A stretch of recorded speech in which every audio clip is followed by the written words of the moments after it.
I'm here today with Brandon Rencher and Venneikia Samantha Williams, authors of a new book titled Liberating Church, a 21st Century Hush Harbor Manifesto from Cascade Books. Brandon Rencher is a minister, organizer, teacher, and facilitator. As a serial innovator, Brandon, with a team of friends and neighbors, planted the Good Neighbor movement, a multiracial, queer-affirming, Black-led, alternative spiritual community organized as a network of contemplative activist groups based in Greensboro, North Carolina. Brandon is an ordained elder in the Western North Carolina Conference of the United Methodist Church and serves on several local faith-based and social justice committees and boards. He's written for Sojourners, The Other Journal, Missio Alliance, and other publications. Venneikia Samantha Williams is the current campaign manager for Media 2070, a media reparations project. Prior to this work, she was the editorial and engagement director of a nonprofit responsible for training other nonprofits, universities, and community members in justice-informed service and operations. Venneikia serves as a committee member for Drum Majors Alliance and aids the work of Sanctuary Consulting and School of Love. You can learn more about the book and its authors at liberatingchurch.com. And so this is the book that we're talking about. Many congratulations to both of you for all your work that you did to make that happen. Congratulations. I'm always thrilled when I, find out about someone launching, basically their first book. So it's a lot of work, right. I know. Yeah. Oh, my goodness. A lot of dedication, a lot of effort. So thank you for persevering to do that. But before we talk about the book, maybe each of you could tell us a little bit more about your background than what I briefly touched on. Okay. Venneikia, you want to go first? No, I'll take it to you. Okay. All right. Let's see. Well, I think what's important to say that's not said in all the things that I do is a little bit more about what has shaped me, who has shaped me. I am from a little small town in rural North Carolina, Eastern North Carolina, called Southern Pines. And, the person who probably shaped my understanding of faith and activism the most is my mom. Her name is Vicky Locklear. And she, even when I was a young boy and she would take me to church, we kind of grew up going to both Baptist and Holiness Pentecostal churches. She just was always kind of pushing the edges, pushing the envelope, connecting with and bringing the wrong kinds of people to service and connecting with them out in the community. And she just was a free thinker and just kind of, just moved to the beat of her own drum. What I later learned is that was, the way that she lived out her faith, the way that she lived out her calling was a part of a richer, a rich legacy that I now would call the Black prophetic tradition. And see myself as having been shaped first by her, but then, over time, learning of other voices and witnesses that have shaped me deeply. And then I think the other thing I want to say is that I am married to my best friend, and we call ourselves love and life partners, Erica Rencher. She is, a faith leader and cultural organizer and educator and just a wonderful human being. And we've really been on this journey together for, a couple of decades, of trying to live out radical faith in local communities in ways that is both deeply about loving ourselves really deeply and building community and trying to change the world, change the local community. And I have two sons.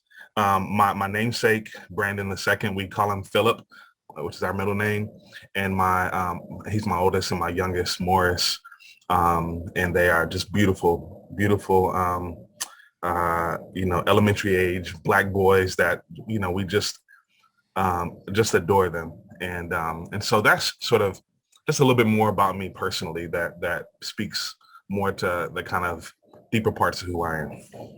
Very cool, very cool. Venneikia, how about you? Yeah. And so to try to follow that up, I would say the things that weren't mentioned within the bio, thank you for that introduction, is some of my faith-rooted experience, being a seminarian, being a faith organizer, being a person who has been in a bit of everyone's church, and found critiques within a few of them, all of them. And so when I speak, it's from that personal experience. But to echo some of the things that Brandon said, I would say the women within my family and within my lineage have taught me and embodied for me the person of Christ and fleshed God for me in ways that Luther and Bonhoeffer haven't, and it took me a while, I would say probably around middle school age, before I realized that the things that my grandmother would say that just seemed riddled in mystery and like so prophetic was actually scripture. I'm like, that's you plagiarizing. Jesus said that, but she was so in step with it that she could be talking about the most and still could be talking about the most ordinary thing and the supernatural be infused into it. And so I always say that for my great grandmother and my grandmother, my life is evidence of their faithfulness. And there are certain things and certain work that I'm now a part of that I don't do for fun. I make that quite clear, but in a sense where even MLK talks about being a prisoner to hope and not being able to be shaken loose from a few things, I see that as my generational blessing to faithfulness, to this work of justice, to be a faith-filled woman saying this is how it ought not to be. And while speaking those things, still acting on the benefit of those around me, whom I'm called to love, feeding them, clothing them, loving on their children as though they're my own. And so I would say I am because they are. And yeah, it's amazing to think that we're future ancestors. And so I live in such a way to make those coming behind me proud. Very cool. Very cool. So Liberating Church is both a book and an organization. Is that correct? Well, one way to talk about it, we might say that it's like a hub or a network. We don't have a 501c3 status. What happened is that when was this? This was in 2016.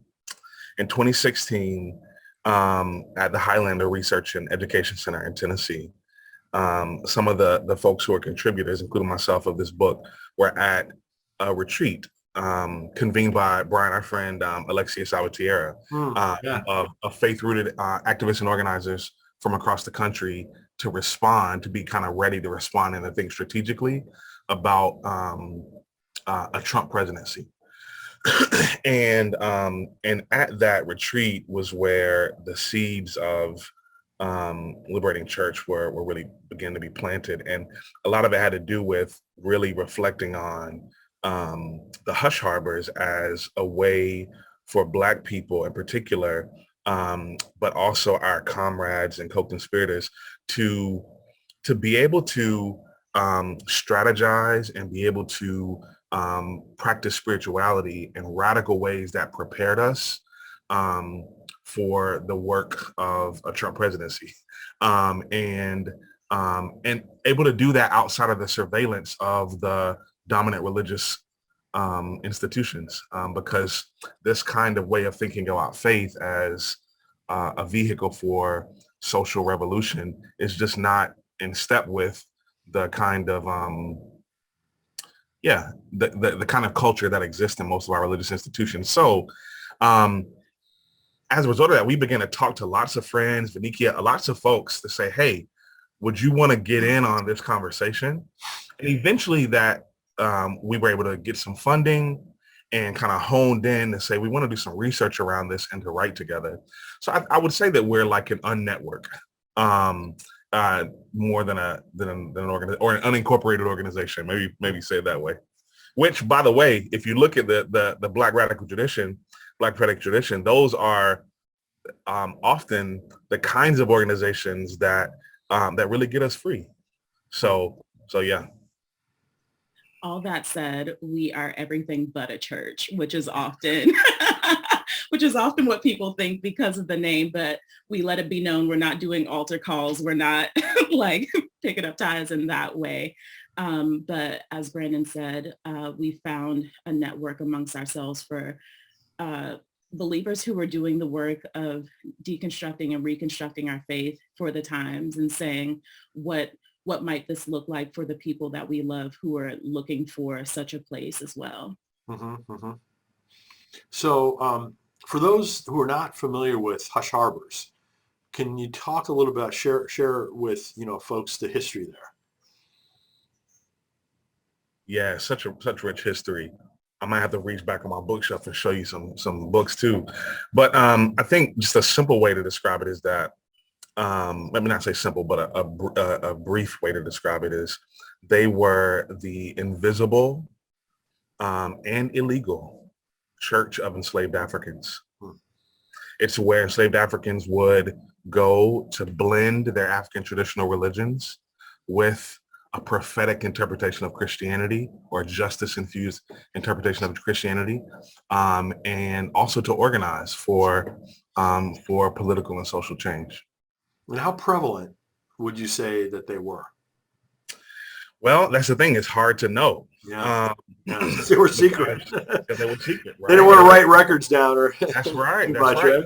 What we know is you can look at the narratives of enslaved Africans, and there's lots of them, and there's a lot of rich secondary literature that spends time reflecting on those, where you can see that they were very proliferated across the South in particular. But we don't have a number. Like we don't have a sort of hard number of how many there were. And then also the spirituals were also the way that you can get a sense of the Hush Harbors, because the Hush Harbors, though the spirituals weren't limited, they weren't, how do I say this?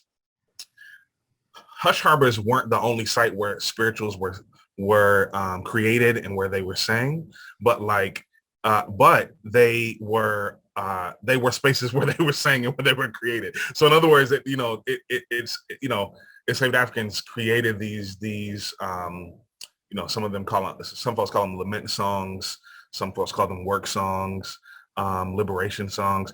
They were created on the plantation as well. But if you look deep into the meaning and the theology that's behind them, just underneath the surface, because many people look at them, view them as sort of otherworldly, but they were often used as code for going to the Hush Harbors and for organizing and for revolting. And where did they learn that kind of theology? Like where did enslaved Africans learn to talk about Jesus and the Spirit in that kind of way? They certainly didn't learn that in plantation churches, right? And the Hush Harbors were the site where they were formed in that theology. So interesting. So there's one thing to kind of do the research, that you did, and organizing and such, but there's nothing to write a book too. So what motivated you to do the work necessary for that?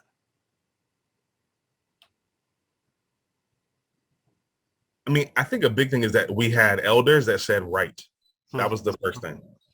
Folks like Stephen Ray, even Albert Rabbitoe, who's like probably the foremost scholar on Hush Harbors. His book, Slave Religion, is like,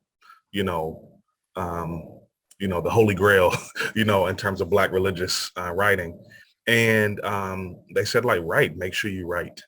We need you to be writing. So that's one way. And they were just a couple of the elders. I think about Alexia was another, Reverend Nelson Johnson here in Greensboro, North Carolina. They were like, you need to write.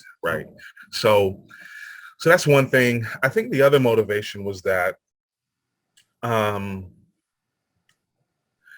at least for me, I felt like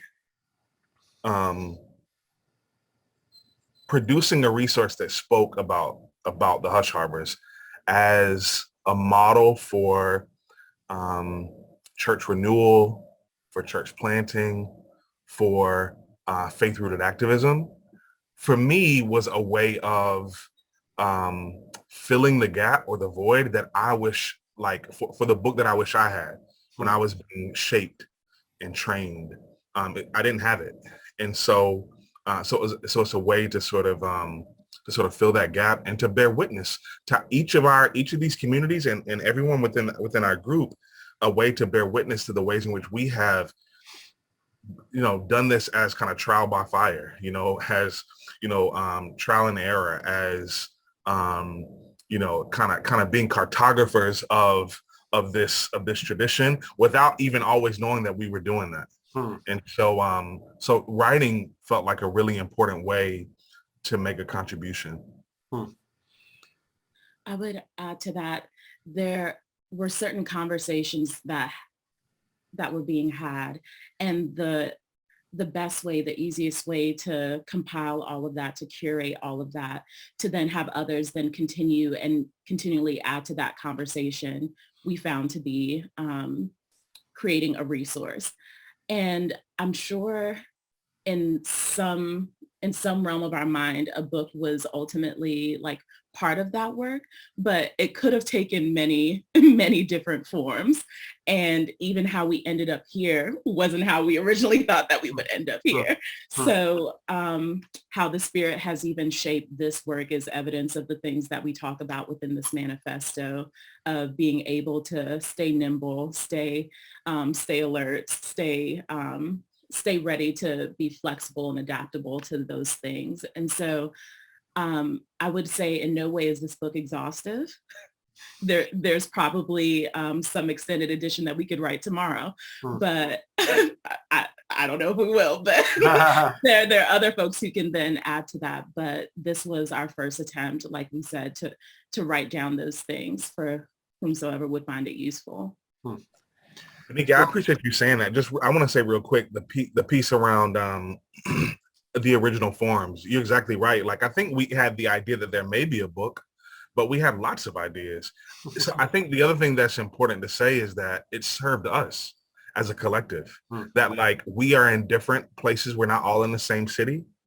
So when we would, for example, go do research at a faith community, it was important to not only sort of come back and to sort of be, to write down what we saw and witnessed, the conversations that we had, but to put it in some kind of form where we could really collectively wrestle with the ideas. So in many ways, this book, like the work that Venneikia and I had to do was like taking a lot of pieces that came from our research and writing early on that wasn't necessarily intended to be a book, and to shape it into something. So I think it's important to name that because that is a part of the story, is that the reason why we created a book was in service to our own creativity, our own shared learning and processing, and our way to say, hey, we have done something together, and let's really archive this in a special way. Very cool. So the book is part of the Voices Project. Can you talk a little bit about that for people who are not familiar with it? Yeah, I mean, the Voices Project is an organization that was founded by Leroy and Donna Barber for BIPOC or faith leaders of color across the country to have a space to build together, build community, to learn together, to train together. Eventually, they started an imprint of the Voices Project called Voices Publishing that would be an on-ramp for writers of color, I think in particular faith writers of color, to increase the amount of faith writers of color in the publishing world. And so I think that the Voices Project has a partnership with University Press and Whitman Stock. In order to be a kind of liaison, a kind of talent recruiter, if you will, for those publishing houses. Okay, cool. So in the book, you describe 8 guiding marks of a liberating church. Can you describe a few of those? Yes. I'll begin with the one that I wrote on, which is Sure. Ubuntu, South African principle and word, which says, um, I am because we are, which is even something that I said within my introduction. And um, we kind of selected our marks. I don't really remember the process, but they truly did even select us and speak to us. And with that one in particular, it talks about interconnectedness. It talks about the healing that's required within community.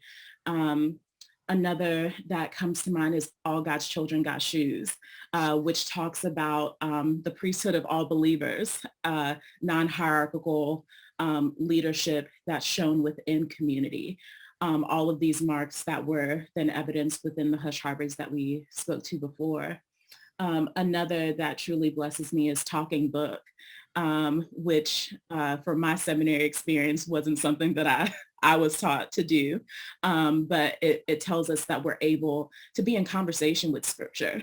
Scripture is talking to you, the Spirit is breathing and illuminating things, and you get to talk back to it. And so those are some of the marks that were present within the hush harbors, and marks that we say should be a part and visible and vibrant within 21st century hush harbor faith spaces and organizing spaces. Brandon, I'm curious, what are some others? There are only 8, but maybe a couple more Yeah. that stick out to you. I speak to the one that I wrote on, Still Away,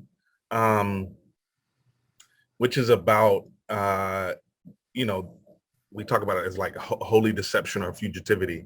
You know, what does it look like to embrace the covert nature of discipleship, the covert nature of justice.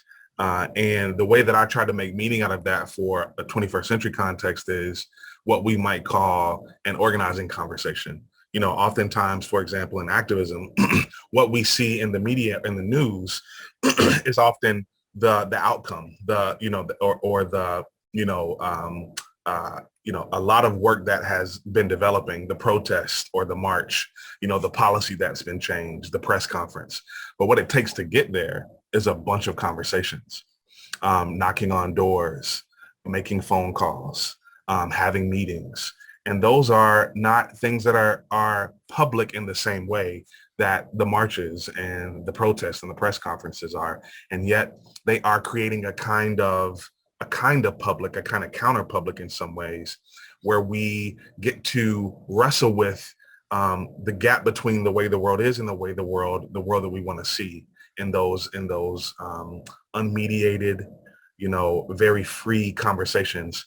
And so Still Away, very literally for Hush Harbors, meant that we have to leave the plantation, and we have to leave the plantation church to talk to one another in ways that make sense for how we understand language and culture, and in order to make meaning, and in order to plan for a different world. And that took having to be covert. And so what does that look like for today? And I try to make some meaning out of that in the book. Interesting. So you also described the research that you did at 6 different ministry communities. Yep. How did you select those 6? Yeah. At first, any research, like we were so ambitious at first. And that's why it was important. I appreciate your question around where you are, an organization, because the conversation was so big and ambitious, and it still is, but at first, like, that was the extent of it. We wanted to do everything. And in fact, at one point in the beginning, we were actually wanting to also look at Black and brown faith communities. But of course, with any book project and research project, you've got to hone it, figure out that research question, get focus it in. So we started to look for faith communities that we felt like, we weren't sure, but like that we suspected might be reflective of modern hush harbors. And then eventually we had a mentor who we were resourced with through the Louisville Institute that funded our research, Dr. Day. And she said, I really would encourage you all to consider autoethnography. Like, don't just go out and study other communities, but look at the communities that you are a part of. And so that then, first of all, that helped us to narrow. It helped us to narrow. And so the communities are a mixture of faith communities represented by our core team and a few others that we, learned about because we were connected to them, or because we learned about them that we felt like might be examples of modern hush harbors. And then last thing I'll say is we also knew that we wanted to also create some other kind of limitations to get focus. And that's when we decided, given that the faith communities represented by our core team are almost all new faith communities or startups, why don't we just say that even the communities that we're going to look at that are external to our core team are also going to be startups. And so we wanted to look at faith communities that new startup communities in Black neighborhoods, in Black spaces. And so that kind of helped us to really hone in on the faith communities where we went and did interviews and surveys. So who would you say the book is most intended for? It's a great question. I would say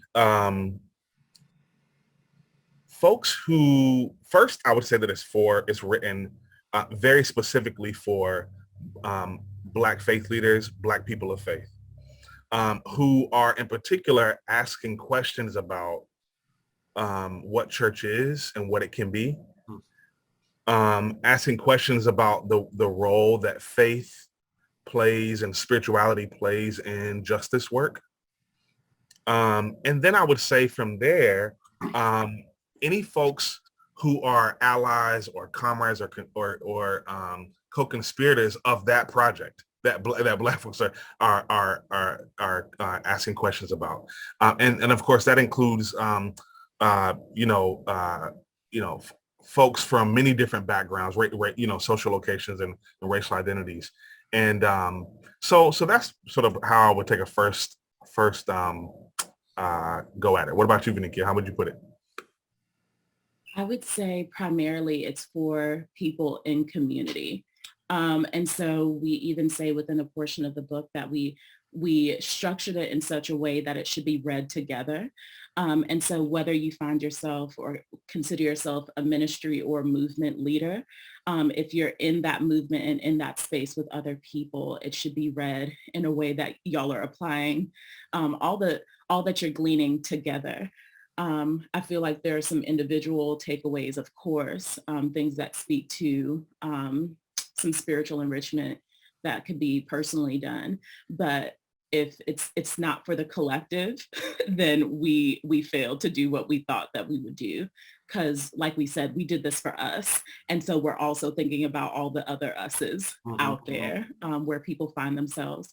And Brandon talked about people of faith, but I would even then extend it to people who have sort of divorced themselves from faith and are still trying to say, but there are some principles that were within that space that I still need to apply wherever I now find myself.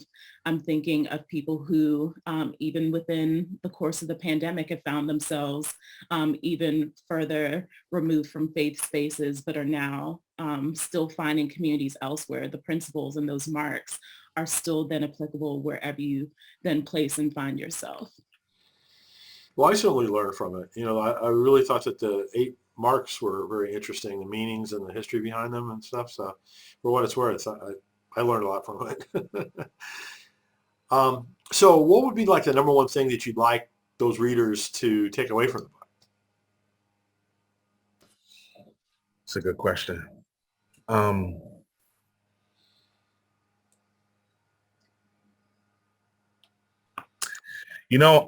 I think it's a feeling first. I think, like for me, like a feeling of, I think, courage and bravery, like to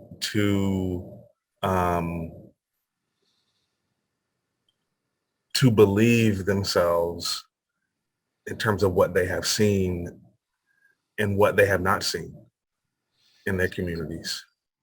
And bravery and courage to be able to do something about that. One person at a time. I mean, that's what the Hush Harbors were. They weren't mega churches. You know, they fueled social movements. They weren't themselves the kind of visible movements that we associate with social movements now. So to be bold about experimenting with new ways of being true to the teachings of Jesus, being true to the witness of the ancestors, and that can start in very small ways with just a few people, and so I think that's what comes to mind for me now. Yeah, I agree with that. In the sense of a feeling, there should be a refreshing and a renewal, a renewed belief and hope that something else is possible. And we're seeing glimpses of it now, that already and not yet that you were talking about, Brandon. And the fact that it's not a work that other people are doing, but you yourself should be caught up in it, caught up in the whirlwind. And I think that it's a beautiful thing to say that whatever the Spirit of God is doing next, don't leave me out of it. And so if nothing else, as we find ourselves continually being freed from glory to glory, being made new and being made whole, I hope that this book is a great resource in that. It felt like, they're role models, right? And I mean, not that anybody's perfect. I mean, but it felt like, you were kind of identifying traits, right? Positive traits, and that these were organizations that were embodying that. And so, as you said, I think, Brandon, anybody that follows, is looking for that type of role model, can be encouraged and learn from them and have more confidence, I guess, that experimentation is good. There's no one answer for anything complex. So hopefully the book provides those kinds of things too. So that's right. We intentionally in the back with the different communities. I love that you bring that up. We have a section where it says ancestors, that each of those faith communities kind of remind us of. And so it really is, it really is a place to look for role models. I really appreciate that. The other thing too is that, there's lots of resources in there, like poems, song lyrics. There are prayers.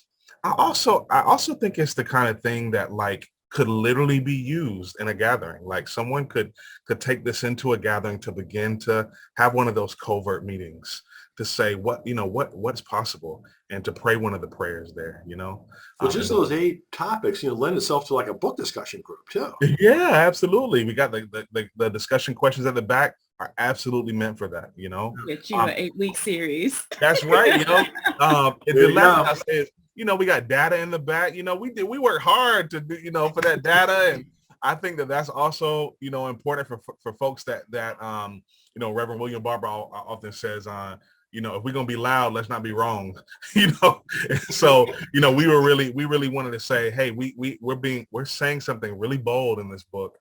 And we have some data to really, both qualitative and quantitative, to really sort of speak to it as well. So yeah.